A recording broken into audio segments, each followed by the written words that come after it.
नमस्कार, मैं हूं पंकज मटपाल और आज का वीडियो शुरू करूं इससे पहले मैं करूंगा आपसे एक ज़रूरी बात। मैंने नोटिस किया है कि आप लोग सवाल पूछते हैं, मेरी कोशिश होती है कि मैं उसका आपको जवाब दे सकूं, लेकिन आप में से बहुत से लोगों ने अभी तक मेरे चैनल को सब्सक्राइब नहीं किया है। तो मैं हर वीडियो के बाद नहीं बोलता हूं कि लाइक सब्सक्राइब, लेकिन आपसे उम्मीद रखता हूं कि आप चैनल को सब्सक्राइब जरूर करें। तो आज इस वीडियो में मैं दूंगा आपके कुछ सवालों के जवाब। तो शुरू करते हैं कार्यक्रम और पहला सवाल जो मैं ले रहा हूं ये पूछा है मिस्टर ए जैन ने।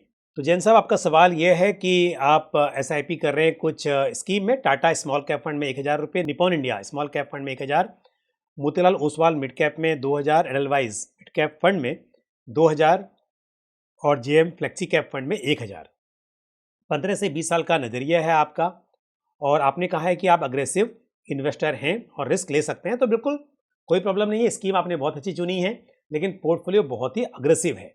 आप कुल मिलाकर 7,000 रुपये महीने की एसआईपी कर रहे हैं और देखा जाए तो उसमें से आपका जो मतलब कंट्रीब्यूशन है, 4,000 रुपये मिड कैप में जा रहे हैं, 2,000 रुपये स्मॉल कैप में, साथ ही 1,000 रुपया आपने फ्लेक्सी कैप में एसआईपी की हुई है। और जो जेएम फ्लेक्सी कैप है ये भी अपने आप में अग्रेसिव फंड है इस कैटेगरी का। तो पोर्टफोलियो काफ़ी अग्रेसिव है, बट अगर 15-20 साल की बात कर रहे हैं तो आप इस पोर्टफोलियो के साथ में आगे अपनी इन्वेस्टमेंट की जर्नी को कंटिन्यू कर सकते हैं। अगर मैं 12% का CAGR यहाँ पर मानकर चलूँ तो 7,000 की SIP से 15 साल में करीब 33 लाख रुपये इकट्ठा हो सकता है और 20 साल में अगर हम कैलकुलेट करें तो ये राशि होती है लगभग 64,39,000 की।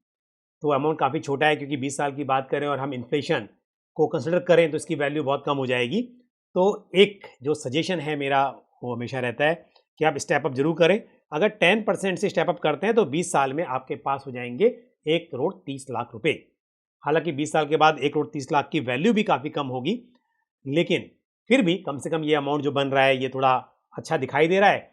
और दूसरी बात ये है कि 20 साल में आपकी इनकम कई गुना बढ़ेगी, तो उस हिसाब से आप 10% ही नहीं, यानी कि 10% तो मिनिमम करना ही है स्टेप अप।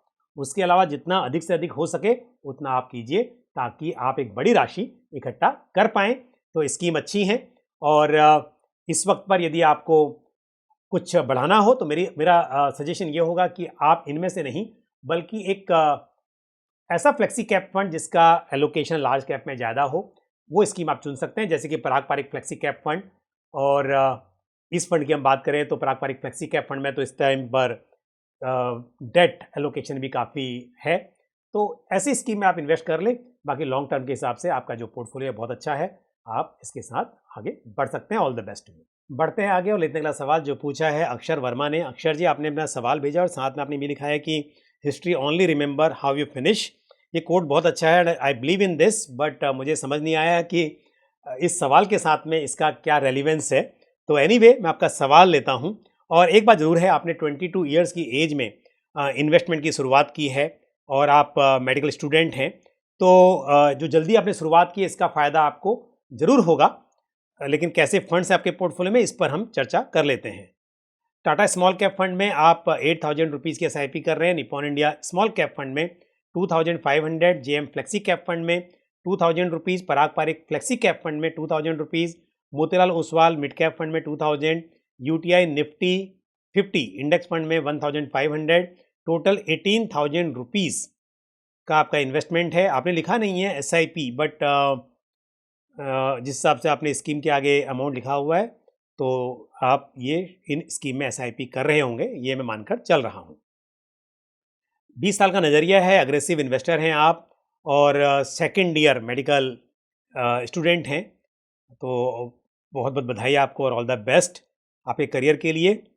और साथ में आपने कहा है कि आप ट्यूटर हैं और अच्छी बात है कि पढ़ाई के साथ साथ आप अर्निंग भी कर रहे हैं और इस अर्निंग से ही आप ये SIP कर रहे होंगे। तो अगर हम बात करें पोर्टफोलियो की, स्कीम सभी अच्छी हैं आपके पोर्टफोलियो में और पोर्टफोलियो भी आपका बैलेंस्ड है। आपने लार्ज कैप फ्लेक्सी कैप के साथ साथ स्मॉल कैप मिड कैप में भी इन्वेस्ट किया हुआ है। और साथ ही क्योंकि हम बात कर रहे हैं 15-20 साल की, तो इस हिसाब से ये एक बैलेंस्ड इक्विटी पोर्टफोलियो माना जा सकता है। 18,000 की एसआईपी से 20 साल में बनते हैं लगभग 1,65,00,000, 1,66,00,000 बोल लीजिए। तो इतना पैसा बन सकता है यदि 12% का CAGR आपको मिलता है। लेकिन अगर आप 10% से स्टेप अप कर सकते हैं और आपसे उम्मीद की जा सकती है कि आप ज़्यादा करेंगे, मेडिकल प्रोफेशन में आप होंगे और ट्यूशन की इनकम से इतना कर रहे हैं, तो फिर भविष्य में जब आप मेडिकल प्रैक्टिस स्टार्ट करेंगे तब ज़्यादा ही अर्न करेंगे।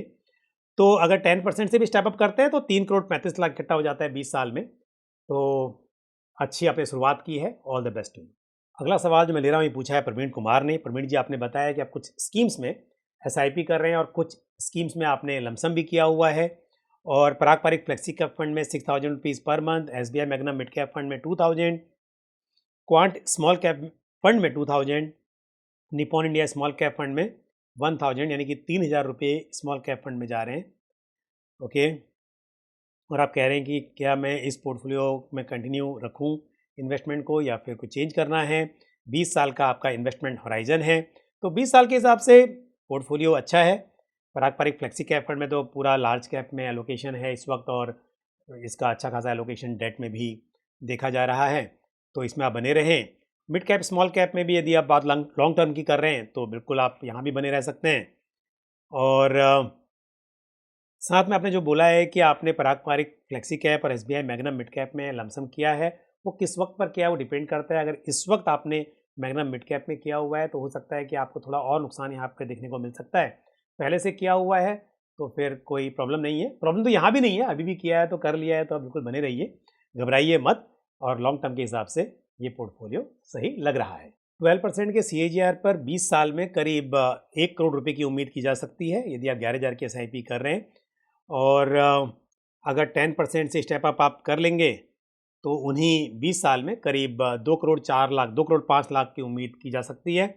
रिटर्न्स और भी बेहतर मिले तो और बड़ा अमाउंट इकट्ठा कर पाएंगे। तो स्टेप अप तो आप ज़रूर करें, और साथ में जब जब आपके पास और ज़्यादा पैसा हो तब टॉप अप भी करते रहें। All the best. आपके पोर्टफोलियो में 2 स्मॉल कैप हैं, एक मिड कैप फंड है और साथ ही एक फ्लेक्सी कैप फंड है, तो लॉन्ग टर्म के हिसाब से पोर्टफोलियो सही माना जा सकता है। और जो कैलकुलेशन मैंने बताई है अभी, ये सिर्फ 11,000 की SIP को लेके मैंने कहा है, क्योंकि लमसम में आपने कितना इन्वेस्ट किया है वो आपने बताया नहीं है, तो उसके हिसाब से और भी एडिशनल अमाउंट इकट्ठा होगा। लेकिन 11,000 की SIP, 20 साल का नज़रिया, तो मैंने ये कैलकुलेशन आपके लिए कर दी है। अगला सवाल पूछा है CK गुप्ता जी ने, और सवाल सिंपल भी है लेकिन इसमें इंफॉर्मेशन ज़्यादा है नहीं। आप ये कह रहे हैं कि 5,000 रुपये की SIP करनी है आपको, लेकिन कितने समय के लिए करनी है, आपका रिस्क एपेटाइट कैसा है, ये आपने बताया नहीं है। क्योंकि बहुत सारी स्कीम्स हैं, अलग अलग कैटेगरीज़ हैं, और वो हो सकती हैं कि स्कीम अच्छी हों लेकिन आपके लिए सूटेबल है कि नहीं है वो तभी मालूम चलेगा जब ये पता हो कि आपका ऑब्जेक्टिव ऑफ इन्वेस्टमेंट क्या है, रिस्क एपेटाइट कैसा है, कितने समय के लिए आप इन्वेस्ट करना चाहते हैं। पर फिर भी 5,000 रुपये यदि आपको लॉन्ग टर्म के लिए करने हों तो मैं आपको 2 स्कीम बता देता हूँ। एक फ्लेक्सी कैप फंड में आप इन्वेस्ट कर सकते हैं, और फ्लेक्सी कैप के लिए आप पारंपरिक फ्लेक्सी कैप फंड को चुन सकते हैं, और साथ ही एक मल्टी कैप फंड अपने पोर्टफोलियो में शामिल कर सकते हैं। और मल्टी कैप के लिए ICICI प्रूडेंशियल मल्टी कैप या कोटक मल्टी कैप फंड में से किसी एक को आप चुन लीजिए। तो एक मल्टी कैप फंड, एक फ्लेक्सी कैप फंड, 2,500 रुपया दोनों स्कीम में आप इन्वेस्ट कीजिए। इस तरह से 5,000 रुपये को डिवाइड करके आप लॉन्ग टर्म के लिए इन्वेस्ट कर सकते हैं, और आपका नज़रिया कम से कम 5 साल का होना चाहिए। यदि आपको 5 साल से कम समय के लिए इन्वेस्ट करना है तो आप दोबारा से मुझे कमेंट करके बता दें, ताकि मैं स्कीम चेंज करके आपको उचित सलाह दे सकूं। अब लेते हैं आज आखिरी सवाल जो पूछा है मिस्टर हसन ने। और हसन जी, आपने बताया है कि आप कुछ स्कीम्स में इन्वेस्ट कर रहे हैं, 20 साल का नज़रिया है आपका। JM फ्लेक्सी कैप फंड में 1,000 rupees, Kotak multi cap fund में 1,000, Motilal Oswal mid cap fund में 1,000, मोतीलाल ओसवाल NASDAQ 100 ETF में 1,000 रुपीज़ आप इन्वेस्ट करते हैं। तो इंटरनेशनल फंड भी है, मिड कैप भी है, फ्लेक्सी कैप भी है, मल्टी कैप भी है। थोड़ा सा अच्छा पोर्टफोलियो है लेकिन अग्रेसिव है, क्योंकि JM फ्लेक्सी कैप फंड का इन्वेस्टमेंट भी large cap, mid cap, small cap सभी में होता है। कोटक मल्टी कैप फंड के जरिए भी आपको लार्ज कैप के साथ साथ मिड कैप, स्मॉल कैप का एक्सपोजर मिलता है। अलग से मल्टी कैप, अलग से मिड कैप फंड भी है आपके पास में। तो स्कीम्स अच्छी हैं लेकिन पोर्टफोलियो अग्रेसिव है। 20 साल का यदि आपका इन्वेस्टमेंट होराइजन है तो बिल्कुल आप पेशेंस के साथ आगे बढ़ सकते हैं। 4000 की एसआईपी से 20 साल में करीब 37 लाख रुपीज़ इकट्ठा हो सकते हैं। तो ऑब्वियसली 20 साल के बाद तो 37 लाख की जो वैल्यू है वो बहुत ही कम होगी। लेकिन कोई दिक्कत नहीं है क्योंकि टाइम बहुत लंबा है, शुरुआत अच्छी है, स्टेप अप कीजिए, समय के साथ में टॉप अप कीजिए और इन्हीं स्कीम में भी अमाउंट बढ़ाते रहेंगे तो चलेगा। लॉन्ग टर्म के हिसाब से अच्छा पोर्टफोलियो है। All the best to you. तो आज इस वीडियो में मैंने आपके प्रश्नों के उत्तर दिए और कुछ प्रश्न में जो ले पाया, बाकी अगले वीडियो में लेंगे। लेकिन आपके जो भी सवाल या सुझाव हैं आप कमेंट बॉक्स में पोस्ट करते रहिए। इसी के साथ मुझे दीजिए इजाज़त, अगले वीडियो में फिर आपसे मुलाकात होगी। Thank you. जय हिंद। म्यूचुअल फंड निवेश बाजार जोखिमों के अधीन है। योजना से संबंधित सभी दस्तावेजों को ध्यान से पढ़ें।